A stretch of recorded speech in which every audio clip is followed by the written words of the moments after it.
एक बार फिर से स्वागत है आपका मैथ मस्ती 2.0 में। आप आज इस वीडियो में सीखेंगे एनसीईआरटी के क्लास 10 के exercise 3.1 linear equation of two variable, दो चर वाले रैखिक समीकरण का ग्राफीय निरूपण के साथ साथ बीजगणितीय निरूपण भी, जिसमें एक क्वेश्चन, पहला ही क्वेश्चन एक्सरसाइज 3.1 का है। एंड मिल जाएगा। कहता है अवतार अपनी पुत्री से कहता है 7 वर्ष पूर्व मैं तुमसे 7 गुनी आयु का था।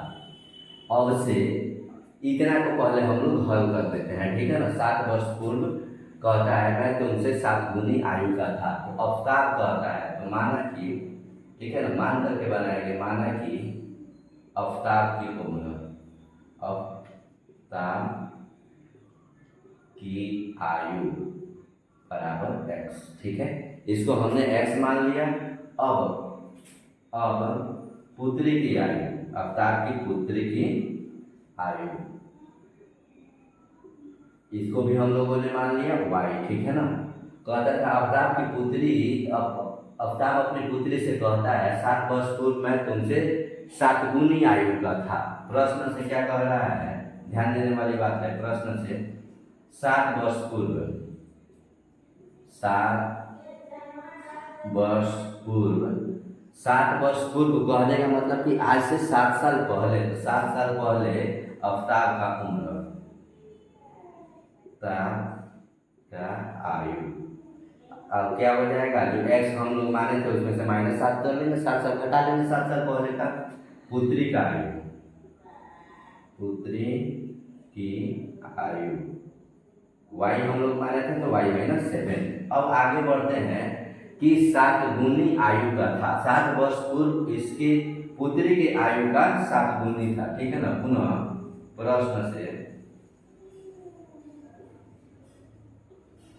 पुत्री की आयु का, अवतार का जो उम्र है यानी कि x-7 जो है ये किसके बराबर है, तो पुत्री के आयु का y-7 के 7 गुना है। यही प्रश्न से कर 7 वर्ष पूर्व मैं तुमसे 7 गुनी आयु का था, यानी कि पुत्री के आयु के 7 गुना था अवतार का उम्र। तो ये अवतार का उम्र है 7 वर्ष पूर्व, उसी के बराबर हम लोगों ने इसको कर लिया, ठीक है। अब यहाँ से हम लोगों को एक समीकरण मिलेगा, एक इक्वेशन मिलेगा, x-7 इक्वल टू 7y-749, ठीक है। अब इसको इस साइड लेते हैं, x को x की ओर लेते हैं और ये इधर चला जाता है, तो -49 +7, यानी कि x-7y इक्वल टू हमें क्या मिला, 42, -42।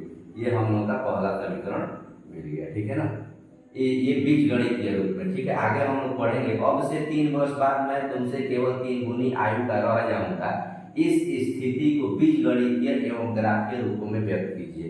तो हमने अभी इसको बीजगणितीय रूप में प्रयोग किया है। आप इसके नीचे पेज पे बनाइएगा, तो आप इसके नीचे बनाइएगा, ठीक है ना। फिर यहाँ से लिखेंगे पुनः फिर क्या कहता है, अब से 3 वर्ष बाद, अब से 3 वर्ष बाद अवतार का उम्र,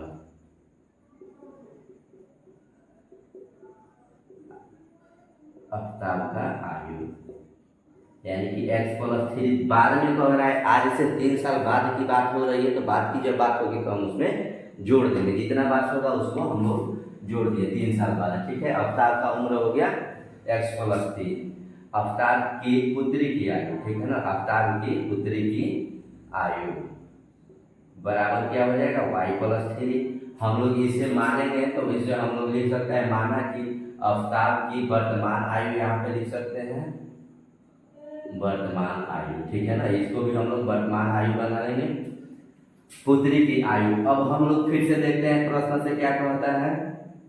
प्रश्न से कह रहा है कि तुमसे केवल 3 गुनी आयु का रह जाऊंगा, यानी कि आज से 3 साल बाद अवतार का जो उम्र है x+3, पुत्री के आयु का 3 गुना ही रह जाएगा, ठीक है। यह पुत्री की आयु है उसके 3 गुना ही रह जाएगा, तो यानी कि अवतार का जो उम्र है वो किसके बराबर रहेगा, तो पुत्री की आयु के 3 गुने के बराबर रहेगा। इस तरह से हम लोग को एक और समीकरण मिलेगा, x+3 इक्वल टू 3y+9, ठीक है ना। y को फिर x की ओर लाते हैं, x-3y इक्वल टू 9 - 3, यानी कि x minus 3y equal to हो गया 6।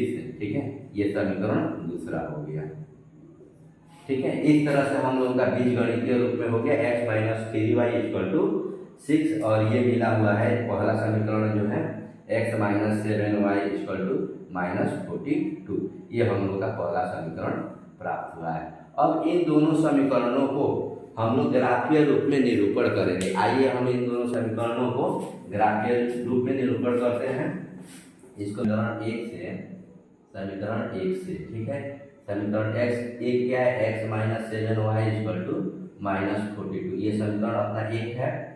अब जब समीकरण एक हम लोग बनाते हैं तो क्या करते हैं, एक्स वाई का मान निकालने के लिए एक बॉक्स बना लेते हैं और एक्स और वाई का कम से कम 2 मान निकालते हैं। ठीक है ना, तो इसमें मान निकालने के लिए हम लोग क्या करेंगे कि इसका मान हम लोग निकालने के लिए किसी एक को हम लोग कुछ मानेंगे। ठीक है ना, जैसे यहाँ पे x है तो x इक्वल टू माना x बराबर अगर हम लोग 0 लेते हैं, ठीक है ना, तो y इक्वल टू माना x इक्वल टू 0 रखने पर, ठीक है ना, रखने पर क्या होगा, x इक्वल टू हम लोग 0 रखते हैं, 0 minus 7y equal to minus 42। ठीक है, तो ये तो वैल्यू 0 हो गया है और माइनस प्लस हो गया, यानी कि y इक्वल टू 42/7। जब मल्टीप्लाई में रहता है तो उधर 7 छक्के 42 7 एकम 7। ठीक है, यानी कि y इक्वल टू 6 आया। x इक्वल टू अगर हम लोग 0 रखें तो y इक्वल टू 6 आ रहा है। ठीक है, इस तरह से और हम दूसरा मान रखते हैं। फिर अगर हम लोग चाहें तो y का भी मान रख सकते हैं हम लोग, दोनों वेरिएबल में, दोनों जो चर राशियाँ हैं उनमें किसी का मान रख सकते हैं। आइए हम लोग अब की बार y बराबर कुछ रखते हैं, y इक्वल टू अगर 1 रखते हैं तो उधर जाकर बहुत बड़ा मान हो जाता है, हो जाएगा। y इक्वल टू अगर 5 रखते हैं, 7 5 35, ठीक है, तो उधर जाकर 6 हो जाएगा। हाँ ठीक है, y इक्वल टू अगर हम 5 रखते हैं, 5 रखने पर अब हमें क्या मिलेगा, x माइनस 7, y के जगह पे आप 5 रखेंगे तो 5 बराबर माइनस 42। ठीक है, तो x बराबर माइनस 35 जो आया है इक्वल टू माइनस 42। अब ये उस साइड चला जाएगा तो x इक्वल टू हमें क्या मिलेगा, तो माइनस 42 और प्लस 35। ठीक है, यानी कि x इक्वल टू ये हमें मिल गया माइनस 42 में से 35 गया माइनस 7। ठीक है, हम लोगों को x इक्वल टू माइनस 7 मिल रहा है अगर हम लोग y का मान क्या रखे हैं, y का मान हम लोग 5 रखे हैं। तो इस तरह से हम लोग पहले समीकरण को सॉल्व कर लिए।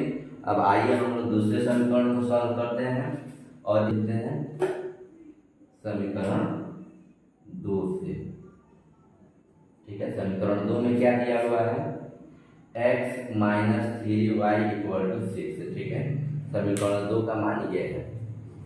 अब यहाँ पे हम लोग को माइनस 6 है। ठीक है, x इक्वल टू अगर हम लोग 0 रखते हैं, 0 रखने पर तो ये हो गया 0 माइनस 3y इक्वल टू 6, तो 0 मिल गया, यानी कि 3y इक्वल टू 6, तो y equal to 6 by minus 3, 3 दूना 6, यानी कि y इक्वल टू माइनस 2। ठीक है, ये समझ में आ गया। x इक्वल टू 0 रखने पे y का मान जो आया है माइनस 2 आया है। ठीक है, और मान निकाल लेते हैं, x का और मान क्या आता है, अगर हम लोग या y का मान अगर हम लोग रखते हैं, चलिए y equal to minus 1, y में एक बार मान रख सकते, चेक करते हैं, y इक्वल टू माइनस 1 रखने पर बार बार बनाने पर ना ये अभ्यास हो जाता है कि कौन सा मान हम लोग रखें, तो समीकरण देख करके समझ में आ जाता है। -3, ठीक है, मल्टीप्लाई -1, ये जो मल्टीप्लाई है -1 से हो रहा है इक्वल टू 6, y का मान रखे हैं तो x प्लस 3 हो जाएगा वो इक्वल टू 6, यानी कि x equal to 6 minus 3, x equal to अब हमें मिल गया 3। ठीक है, y इक्वल टू अगर -1 रख रहे हैं तो x का मान 3 आ रहा है। यही बीजगणितीय रूप से अब हम लोग ग्राफीय रूप में बढ़ रहे हैं। आइए इसे मिटा करके हम लोग ग्राफ का निर्माण करते हैं। आया हुआ है, यानी कि x इक्वल टू 0 है, तो x का मान यहाँ पे 0 है और y का मान हम लोग देख रहे हैं 6 है। ठीक है ना, तो y यहाँ पे 6 है, यहाँ पे हम लोग और मान को बढ़ा करके 7 लिख लेते हैं, y का वैल्यू 6 आ गया। तो 0 और 6 के पॉइंट को हम लोग 6 पर नोट कर लेंगे। ठीक है, फिर लेते हैं x इक्वल टू अगर -7 है, x का -7 यहाँ पे है और y इक्वल टू 5 है, y का मान वैल्यू 5 है, तो इन दोनों का जो कॉमन पॉइंट आएगा, ठीक है ना, 7 का कॉमन पॉइंट और 5 को इंडिकेट करते हुए, यानी कि लगभग कुछ यहाँ पे आता है, और इन दोनों के कॉमन पॉइंट को हम लोग नोट करेंगे। ठीक है, इससे रिलेटेड यहाँ पे कुछ आ रहा है। तो इस प्रकार का ये जो पॉइंट है, यानी कि ये जो ग्राफ का लाइन ड्रॉ किया जा रहा है, कुछ इस प्रकार से लाइन ड्रॉ होगा। ठीक है, इसको आगे हम लोग बढ़ा लेंगे।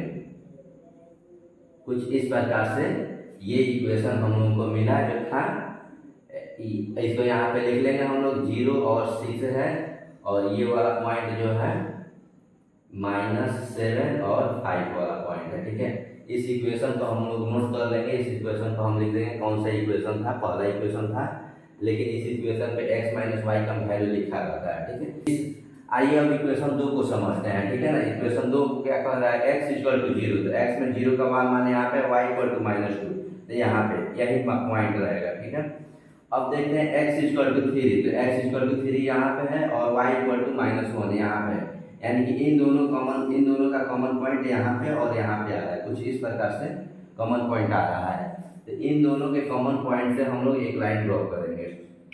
ठीक है, इस दोनों कॉमन पॉइंट को जहाँ मिल रहा है, इन दोनों कॉमन पॉइंट को लेकर के एक लाइन ड्रॉ किया जाता है। तो अपना ग्राफ कुछ इस तरह से आएगा। यही ग्राफ के निरूपण है, बस 42 था, x - 7y = 42 था। ठीक है, ये समीकरण पहला था, और दूसरा समीकरण क्या था वो यहाँ पर लिखा रहता है। ठीक है, दूसरे समीकरण का मान यहाँ पे रहता है। इस प्रकार से इस क्वेश्चन का ग्राफीय निरूपण होगा।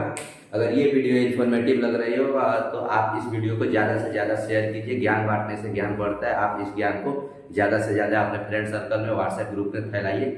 मिलते हैं किसी और इन्फॉर्मेटिव वीडियो के साथ। अगर आपका कोई डाउट है तो कमेंट बॉक्स में कमेंट कीजिए। तब तक के लिए जय हिंद।